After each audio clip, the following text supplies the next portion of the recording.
Hey guys, what's going on? It's MaddenDvinik here today. As I've said, I'm going to be gemming my Inferno Towers to level 3. Ab Bounty was nice enough to hook me up with some gems. It is really awesome, so I have to give him a shout out. You can also get free gems by simply going to the link down in the description. It's going to tell you exactly what to do, how to do, and how in the world do you actually convert their point system to gems in the game. So that's really awesome. Make sure to check them out. But for now, we're going to get started. So first, let's go ahead and get some gems. I calculated we're going to be spending about $75 on this. So let's go ahead and get a box of gems and then buy more gems. Okay, so we just got 6,000 gems. Now let's go ahead and get a little bit more. Okay, we just got more gems. Alright, now we should have plenty of gems to get these 2 Inferno Towers up to level 3. Let's go ahead and do this first one, 8 million. Here we go. This one's going to level 3. Let's go ahead and gem the time on it. Ooh, that looks really sweet. Look at that. I know I showed you it in the last video and you guys probably already seen it, but anyways, here it is once again. Now let's go ahead and do the other level 2 one. Alright, yep, and yep. Alright, so we have a few gems left over. I guess I'm going to use it for the troops. Once again, thanks to Ab Bounty for hooking me up with the gems today. Let's go ahead and move on to the main part of the video.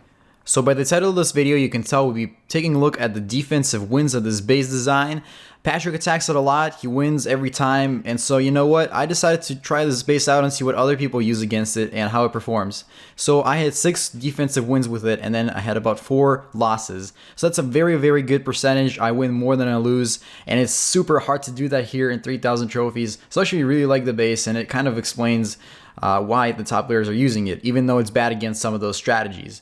So we're going to have a lot of Hog Riders, but we're also going to have some Dragons and Minions, so it's not just the Hog Riders that it's good against. And one thing that I noticed is that this second compartment, it's all resources, and the Hog Riders don't really like going there. Unless they get to that part where the X-bow is. I'm not sure how to fix that. I might be looking if I can move some buildings around, but I think it actually performs pretty well.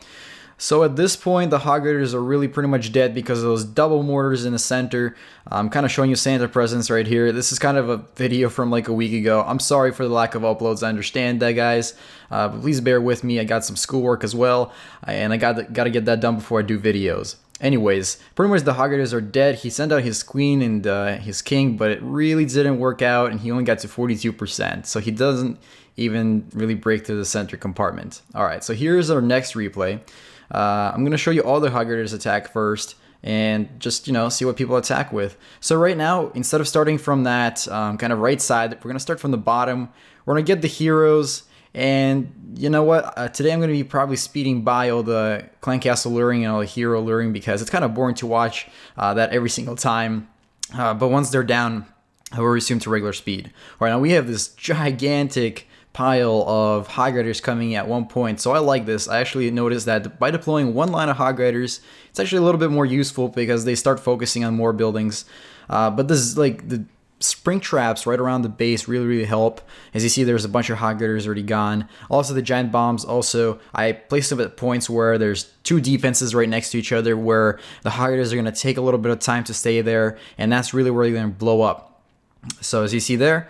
Let's see, I don't think there's a bomb there. No, there is a bomb. Alright, so I might actually switch around the spring traps and the bombs. I'm not sure if I have to do that or not, but I'm still kind of testing out this base design because I copied it off of top players, and I'm not sure where you actually place all this stuff, but I kind of placed it where it was kind of logical. Alright, so at this point, I just made some slow motion effects there. And yeah, the Hog Riders are down to half a health. The Wizard Tower and the double mortars really kill these guys at this point. And it looks like the guy either quit or he didn't have any heroes and he thought he could pull it off with the Hog Riders. Alright, so let's move on to the next one. This is a full 3-minute replay, so the guy's going to take his time, lure out the heroes and all that good stuff. I didn't have clan castle troops. Like I said, I've been offline for such a long time. I don't even have a shield, so I haven't been attacking either. But the guy notices that his clan castle is going to take care of the heroes, and now he's going to start deploying Hog Riders in a very interesting formation. He deployed them on the bottom right, on the bottom left, and directly on the bottom. I'm not sure what the strategy is here. You'll see another replay somewhat like this. There's some crazy attack strategies with the Hog Riders. It's not just all the same. Deploy 1 or 2 lines. There's a ton.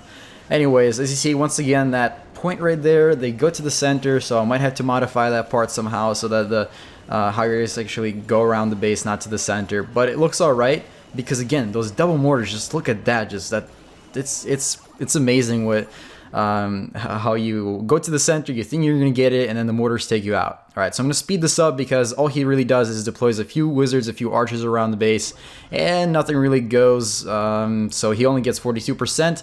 Another win for me, so that's awesome. All right, let's move on to the next one here. Let's see. All right, so almost took 3 minutes on this one. No clan castle troops. Once again, luring out the heroes. All right, Santa spell, Santa strike. Triggered. I'm gonna pile up those presents around my base. I think I want to do that. That's what I'm trying to do right now, if you're wondering what the heck I'm doing. And right now, when I saw this replay, I'm like, what are you doing? Yeah, this is a very, very weird harder attack strategy. He pretty much spreads them all over the base, and there we go. I actually started setting up my Inferno towers in a configuration of multiple target Inferno and then one single target Inferno. Single targets for the Golems, the P.E.K.K.As, the heroes, the Golems, and all that, but the multiple target, did you see how fast those Hog Raiders just died? Yeah, that's right, that's why I like it. And so, that entire, I don't know, torrent of Hog Raiders just died at the bottom. At the top, we have a few more, but we have lots and lots of defenses focusing on them. At the bottom, we have a few witches. They're going to take a little bit to be taken out, but of course the mortars are no chance for them. And yeah, that is pretty much it for him. I accidentally clicked the go home button there. Sorry about that, didn't even look at the percentage. But let's move on to the next one. I think this is going to be the last Hog Rider replay. Let's see, actually, is it? No, this is minions. Okay, so here we go. We're switching up strategies. Alright, so the guy's going to use some dragons and some minions. Alright, not balloons and minions, but dragons and minions. Very, very interesting. Alright, so he's going to have about 4 dragons up there with the rage spell. As you see, 3 dragons take out that air defense, no problem. So it's going alright so far. But now the Inferno Tower kicks in. He's going to drop a free spell on that, so very typical. You drop it just before it goes to the 3rd level so it doesn't take out your powerful troops. He's got another free spell to drop. I think he drops it a little too early. Look at that. It's only its 1st level and he already drops it. Right now, that Inferno right there, the multiple target Inferno, I don't know if it's necessarily that great against dragons, like level 4 dragons, but it seems like it's going to do some damage before the dragons move through the base. Now we got some minions over on the other side. As you see, they've all been taken out by that wizard tower, which is a great placement. So now what we got is these 3 dragons, 2 dragons now, and looks like they are going to die out pretty soon, alright? Because we got like Teslas, we got wizards, we got archer towers, Infernos focusing on that dragon. And now he deploys his Barbarian King and Queen. Now here is the problem. He did not lure out the King, and he's still there. He's not activated yet. He's just kind of hopping over the walls. And there we go. We see an exclamation mark. You can see, notice that there are some intruders on the base.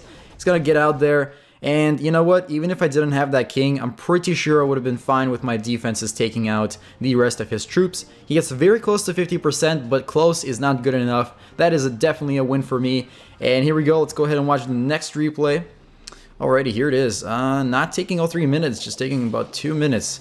Interesting. Alright, so that probably means that he's either going to run out of troops or he's going to just quit.